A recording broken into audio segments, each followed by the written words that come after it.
Hello friends, welcome to my YouTube channel GDS GK classes. साथियों, आज के इस वीडियो में हम एसएससी जीडी कांस्टेबल के लिए जीके जीएस के टॉप इंपॉर्टेंट क्वेश्चंस को देखेंगे जो आपके एग्जाम में पूछे जाते हैं। ठीक है, जिन जिन टॉपिक से क्वेश्चन पूछे जाते हैं उन टॉपिक से क्वेश्चन इसमें सम्मिलित किए गए हैं। इसके साथ साथ इसमें प्रीवियस ईयर के क्वेश्चन भी सम्मिलित किए गए हैं। तो वीडियो के लास्ट तक बने रहिएगा। टॉप 30 क्वेश्चन आपको MCQ के तौर पर मिलेगा और चलिए साथ में सॉल्व करिएगा। वीडियो के लास्ट तक बने रहेगा और वीडियो पसंद आए तो लाइक कमेंट शेयर करिएगा और चैनल को सपोर्ट करिएगा। स्टार्ट करेंगे पहले क्वेश्चन से साथियों। इससे पहले 3 क्लास आपका हिंदी का दिया गया है, लेकिन ज़्यादा रिव्यू नहीं आने के कारण अभी उस क्लास को स्थगित किया गया है। अगर जो फिर से आप कमेंट करेंगे तो हिंदी की क्लास का जो प्रैक्टिस सेट है उस सेट कर दिया जाएगा। ठीक है, तो चलिए फर्स्ट क्वेश्चन से स्टार्ट करेंगे।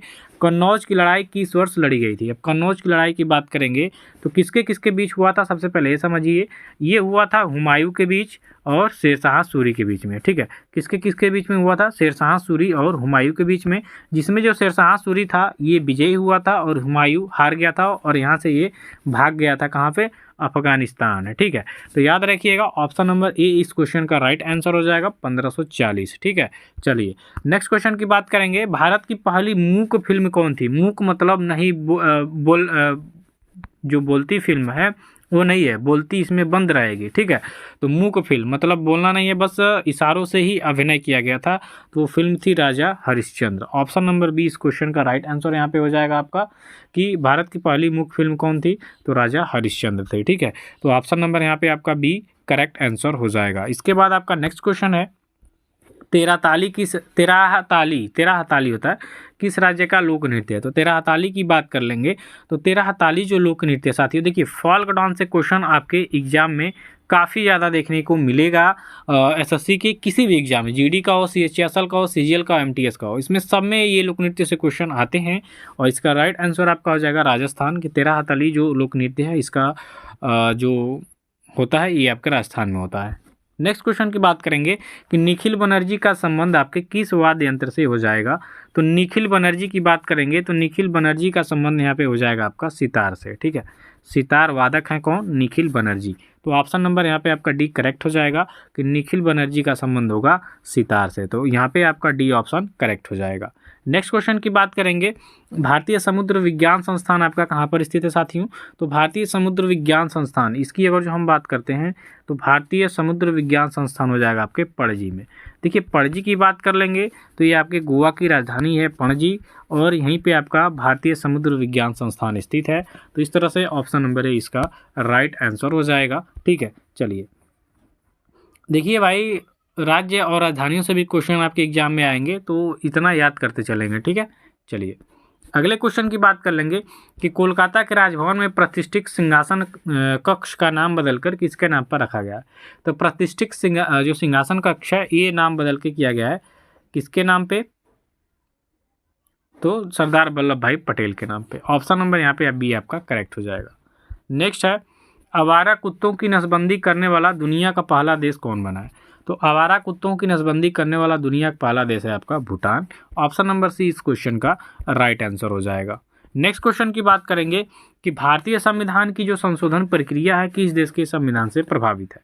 तो भारत 368 संविधान प्रक्रिया संशोधन से संबंधित है आर्टिकल, और संशोधन जो प्रक्रिया है ये लिया गया है किस देश के संविधान से? तो ये आपके दक्षिण अफ्रीका के संविधान से लिया गया है भारतीय संविधान में संशोधन प्रक्रिया। तो ऑप्शन नंबर यहाँ पे डी आपका करेक्ट आंसर हो जाएगा कि भारतीय संविधान की जो संशोधन प्रक्रिया है साथियों ये दक्षिण अफ्रीका के संविधान से प्रभावित है। नेक्स्ट क्वेश्चन की बात करेंगे, किस राज्य में सर्वप्रथम राष्ट्रपति शासन लागू किया गया? ये आपके एग्जाम में पूछ चुका क्वेश्चन है। तो किस राज्य में सबसे पहले राष्ट्रपति शासन लगा था? तो ये आपके पंजाब स्टेट में। ऑप्शन नंबर यहाँ पे आपका ए करेक्ट हो जाएगा कि पंजाब राज्य में सबसे पहले राष्ट्रपति शासन को लागू किया गया था। तो यहाँ पे आपका ए ऑप्शन करेक्ट हो जाएगा। इसके बाद है आपके अगले क्वेश्चन में कि निम्न राज्यों में से सबसे बड़ी विधान परिषद किस राज्य में है? सबसे बड़ी विधान परिषद, देखिए 5 या 6 आपके राज्यों के पास विधान परिषद हैं। MLC जिसे बोलते हैं, मेंबर ऑफ लेजिस्लेटिव काउंसिल। तो MLC जो होते हैं, तो ये पूछ रहा है कि निम्न राज्यों में सबसे बड़ी विधान परिषद, तो सबसे बड़ी विधान परिषद है आपके उत्तर प्रदेश की। यहाँ पे विधान परिषद की सीटें हैं 100। ठीक है, और यहाँ पे 80 लोकसभा सीट है 31 आपकी राज्यसभा सीटें जो सबसे ज़्यादा है, और उसके बाद 403 आपके राज्यसभा विधानसभा की सीटें हैं, प्लस एक और हो जाता है, टोटल 404 हो जाता है ना, तो 403 हम जानेंगे। तो उत्तर प्रदेश में सबसे बड़ी विधान परिषद है, ठीक है, जिसमें 100 सीटें हैं। इसके बाद 80 आपके लोकसभा की सीटें हैं। 31 की बात करेंगे तो आपकी ये राज्यसभा की सीट हो जाएगी। 403 आपके विधानसभा, ये उत्तर प्रदेश की बात कर रहे हैं। ओके, नेक्स्ट है कुत्ते के काटने से कौन सा रोग होता है? तो कुत्ता जब काटता है तो रेबीज होता है, ठीक है। ऑप्शन नंबर यहाँ पे आपका सी हो जाएगा। इसके बाद है महात्मा गांधी ने कांग्रेस अधिवेशन की अध्यक्षता कब किया था? तो कांग्रेस बेलगांव में, ठीक, और ये 1924 में हुआ था, जो सबसे ये इनका पहला और आखिरी अध्यक्षता था कांग्रेस के प्रति। तो यहाँ पे डी ऑप्शन करेक्ट हो जाएगा। 1924 में महात्मा गांधी ने कांग्रेस की अध्यक्षता की थी। इसके बाद नेक्स्ट क्वेश्चन है आपका, दुधवा राष्ट्रीय उद्यान आपका कहाँ पर स्थित है? तो दुधवा राष्ट्रीय उद्यान की बात करेंगे तो ये आपके उत्तर प्रदेश में हो जाएगा। ए ऑप्शन यहाँ पे करेक्ट हो जाएगा। तो नेशनल पार्क से भी क्वेश्चन यहाँ पे आता है साथियों, सभी टॉपिक को हम यहाँ पे कवर करते हुए चलेंगे। इसके बाद है विश्व में केले का सबसे बड़ा उत्पादक देश, तो इसमें आपका ऑप्शन नंबर बी हो जाएगा। भारत केले का सबसे बड़ा उत्पादक देश है, देशों में से एक है, ऐसे कह सकते हैं। भारत का कौन सा राज्य भूमिबद्ध है? तो भूमिबद्ध यानी देखिए गुजरात के पास भी समुद्र तट रेखा है, उड़ीसा के पास भी है, तमिलनाडु के पास भी है, लेकिन मध्य प्रदेश चारों ओर से भूमि से घिरा है, क्योंकि ये बीचों बीच में है, चारों ओर से है कि नहीं, तो चारों ओर से भूमि से घिरा हुआ है। और जो गुजरात है, उड़ीसा है, तमिलनाडु है, ये सभी लोग इससे घिरे हुए हैं जल से। चलिए नेक्स्ट हो जाएगा आपका, द्वितीय गोलमेज सम्मेलन में महात्मा गांधी भाग लेने के लिए मुंबई से लंदन किस जहाज से गए थे? ये भी इम्पोर्टेंट है, ये आईएएस लेवल का क्वेश्चन, आईएएस में भी ये कई बार पूछा हुआ है, और ये गए थे एसएस राजपुताना से। तो यहाँ पे आपका डी ऑप्शन करेक्ट हो जाएगा कि द्वितीय गोलमेज सम्मेलन में महात्मा गांधी भाग लेने के लिए मुंबई से लंदन एसएस राजपुताना वाली जहाज से गए थे। इसके बाद हो जाएगा कि निम्नलिखित में से औरंगजेब के किस उत्तराधिकारी का शासन सबसे कम था? तो सबसे कम था भैया जहांगीर शाह का। ए ऑप्शन यहाँ पे आपका करेक्ट हो जाएगा। इसके बाद आप नेक्स्ट क्वेश्चन देखेंगे कि निम्नलिखित में से किस मुगल शासक ने आलमगीर द्वितीय की उपाधि धारण की थी? तो आलमगीर द्वितीय, ये अजीजुद्दीन जो था, इसने आलमगीर द्वितीय की उपाधि धारण की थी। तो आप यहाँ पे बी ऑप्शन को सही करेंगे। इसके बाद हो जाएगा द्वितीय और तृतीय गोलमेज सम्मेलन में किस उर्दू कवि को आमंत्रित किया गया था? ये भी आईएएस लेवल का क्वेश्चन है, लेकिन आपके भी एग्जाम में इसको चिपका देगा, कोई सही नहीं है भैया कौन सा क्वेश्चन आ जाए। तो इसका हो जाएगा मोहम्मद इकबाल को आमंत्रित किया गया था द्वितीय और तृतीय गोलमेज सम्मेलन में। ये उर्दू कवि थे और इनको इसमें सम्मिलित किया गया था, आमंत्रित किया गया था। नेक्स्ट है गांधी इरविन समझौता की बात करेंगे तो लॉर्ड इरविन और गांधी जी के बीच में ये समझौता हुआ था किस वर्ष? तो ये हुआ था 1931 में। 1931 में गांधी इरविन समझौता होता है साथियों, और डी ऑप्शन यहाँ पे आपका करेक्ट हो जाएगा। ओके, नेक्स्ट क्वेश्चन की बात करेंगे कि तीनों गोलमेज सम्मेलन में भाग लेने वाले पहले भारतीय कौन थे? तो तीनों गोलमेज सम्मेलन में भाग लेने वाले जो पहले भारतीय थे वो डॉक्टर भीमराव अंबेडकर जी थे। तो यहाँ पे आपका ऑप्शन नंबर ए करेक्ट हो जाएगा। इसके बाद है मौर्यकालीन गुफाओं में सर्वाधिक प्राचीन गुफा निम्न में से किस पहाड़ी पे है?